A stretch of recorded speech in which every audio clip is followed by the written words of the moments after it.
Ada tulisan dari Imam Jalaluddin As-Suyuti. Beliau mengatakan ada 5 hal yang biasa dilakukan oleh anak kecil, yang kalau orang dewasa melakukan 5 hal ini, lakanu aulia, maka dia akan menjadi wali-walinya Allah.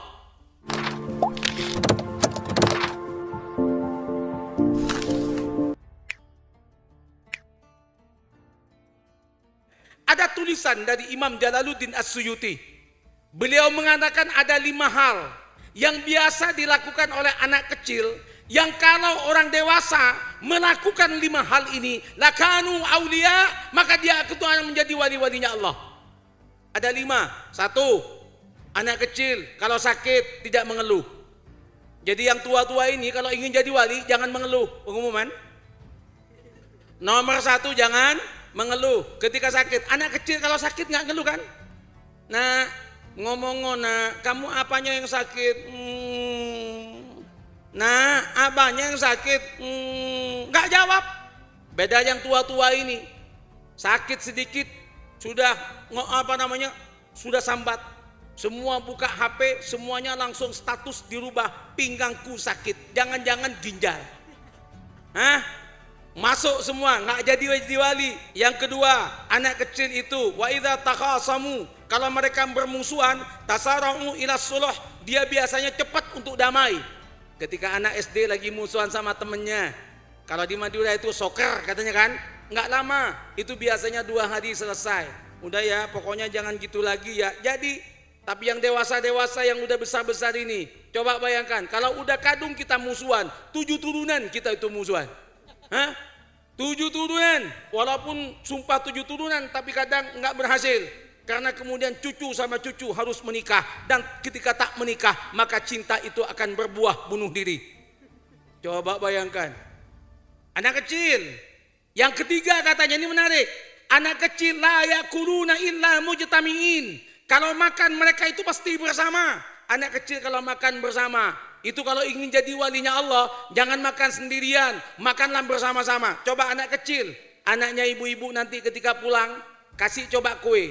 Nah, ini kue, dia akan lari itu kepada temannya. Mas, ini ada kue, enak loh mas, ya enak loh mas. Pasti itu digitukan. Tapi yang ngelarang siapa? Orang tuanya kan, ibunya bilang, jangan dibawa keluar, banyak anak-anak makan di sini.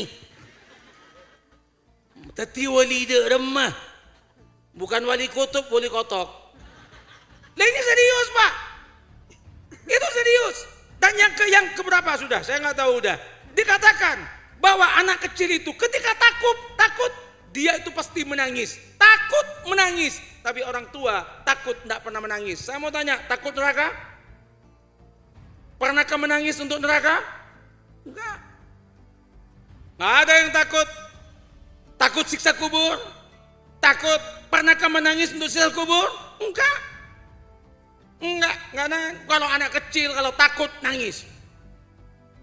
Anak kecil padahal tidak ada apa-apa. Dibilang ada hantu aja itu, anak kecil nangis itu. Kecuali anak yang pemberani.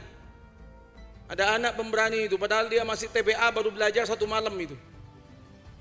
Baru belajar 1 malam, masih belum belajar apa-apa, cuma doa makan aja. Allahumma barik lana yang dia tahu itu. Ketika pulang dari masjid katanya, ketemu hantu di kuburan. Dia bingung mau baca doa apa. Akhirnya dia bacakan doa makan. Allahumma barik lana fima razaqtana wa qina adzabannar. Hantunya kemudian bingung, baru kali ini aku mau dimakan anak kecil. Lari juga. Lari juga. Allah. Sudah Bapak Ibu, jadi the meaning of life, bermanfaat bagi orang lain, ini sangat penting bagi kita dalam hidup kita. Sehingga jogakan TV, mun ngakan TV makai nyaman, tidak nyaman. Mun sampean bangakan ke TV-an, setelah bangakan ke TV-an kasa nyaman budget, pangucap mantap ikwa. Tapi ke TV-an, naruh gilanya mana? Cek ke TV-an sih ngucap mantap. Mengakan bareng, bener make, nendang banget. Wah, itu baru mantap itu dah namanya itu. Nah, Bapak Ibu yang saya muliakan, Al-Muhsin, orang yang baik. Nabi Yusuf itu inna lanaraka minal muhsinin, di penjara beliau muhsinin, dimanapun beliau muhsinin, karena muhsinin baik. Nabi Yusuf nasibnya selalu bagus. Nabi Yusuf dijemurkan dalam sumur supaya mati, nggak jadi mati. Nabi Yusuf diangkat dalam sumur, kemudian dia itu dijual biar jadi budak, ternyata masuk keluarga kerajaan. Nabi Yusuf dimasukkan penjara biar menderita. Justru dari penjara itu dia itu kemudian naik pangkat menjadi pembesar kerajaan. Nasib baik. Wahai sahabat-sahabat yang nasibnya nggak baik-baik, bukalah telingamu. Bagus orang. Jadilah orang yang baik kepada siapapun. Wabil khusus kepada guru-guru kita, kepada orang tua rohani kita yang bagus, yang taklim. Maka kalau kita taklim kepada guru-guru kita, insya Allah keberkahan Allah akan turunkan untuk kita sekalian.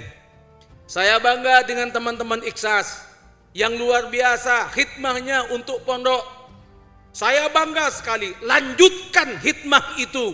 Insya Allah, Allah senantiasa memberikan keberkahan dalam hidup kalian.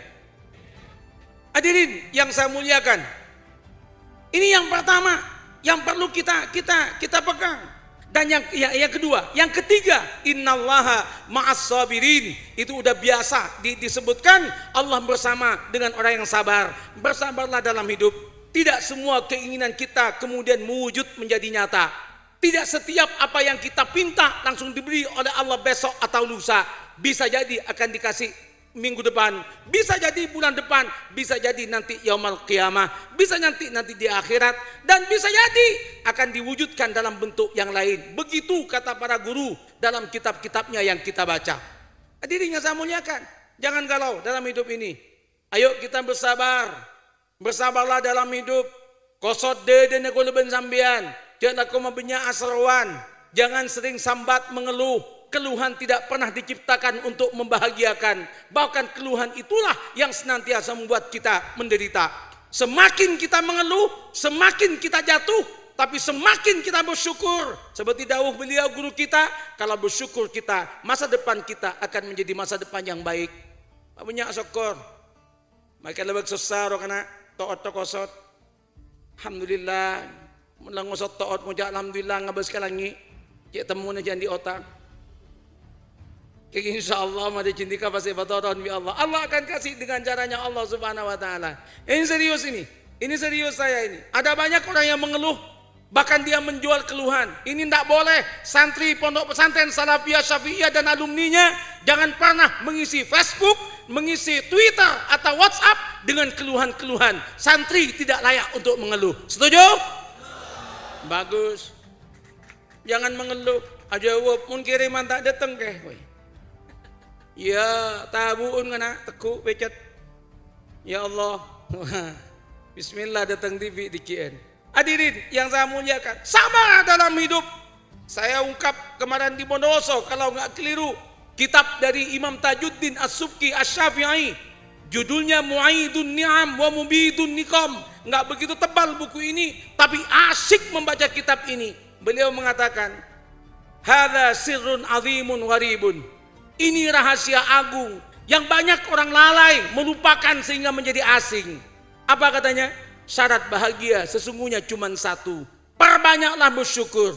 Perbanyaklah bersyukur. Jangan mengeluh dalam hidup ini. Karena apa yang Allah berikan kepada kita sudah luar biasa. Sekecil apapun, jangan lihat kecilnya nikmat, tapi lihatlah besarnya Al-Mun'im, sang pemberi nikmat. Setuju? Saya pernah dikasih cincin oleh seorang pejabat besar. Cincinnya itu kecubung. Harga kecubung kalau sekarang udah turun 100 sampai 150 ribu. Iya, bukan agak dagang saya sekoni. Kata beliau, mak tahu kan, betul mar atau kemar samar.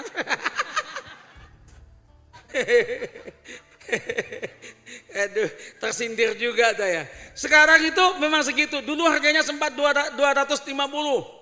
Ini kecubung, harganya cuma segitu. Sayang, ada di tas saya itu.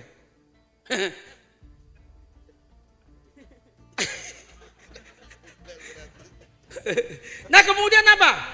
Ada teman bilang, Pak, itu kecubungnya saya beli 250, harganya kan 250. Memang 250, tapi yang ngasih saya ini bupati. Sudah Pak, 500 Pak, 500 bupati. Bupati, bukan kecubungnya, tapi yang memberikan siapa tadi? Bupati. Bapak 1.500.000, bupati kamu beli 1.500.000, akhirnya nggak saya jual. Sekarang kita, Anda saat ini punya sepeda motor. Jangan katakan cuman sepeda motor, katakan sepeda motor ini dari Allah. Siapa yang ngasih rezeki sepeda motor? Siapa? Allah. Kalau Allahnya komo itu bahasa Perancis.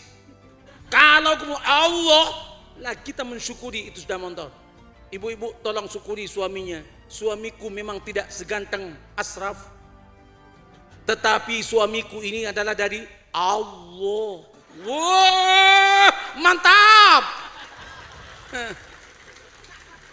Yang bapak-bapak katakan kepada istrinya, istriku, memang kau tidak secantik BCL, tapi engkau adalah hadiah untukku dari Allah. Mantap. Begitulah cara kita bersyukur dalam hidup. Mengeluh, ini bangsa kita ini kalah dalam kompetisi karena terlalu banyak mengeluh.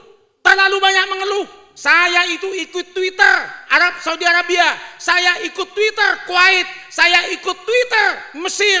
Tiap hari itu saya baca itu. Keluhan tidak begitu banyak, tapi kalau kita lihat itu yang Indonesia, isinya setiap hari cacian, hinaan, sambatan, keluhan. Itu tidak akan membuat negeri kita maju. Katakan saat ini, presiden kita ini adalah hadiah dari Allah. Indonesia NKRI ini adalah hadiah dari Allah. Mantap.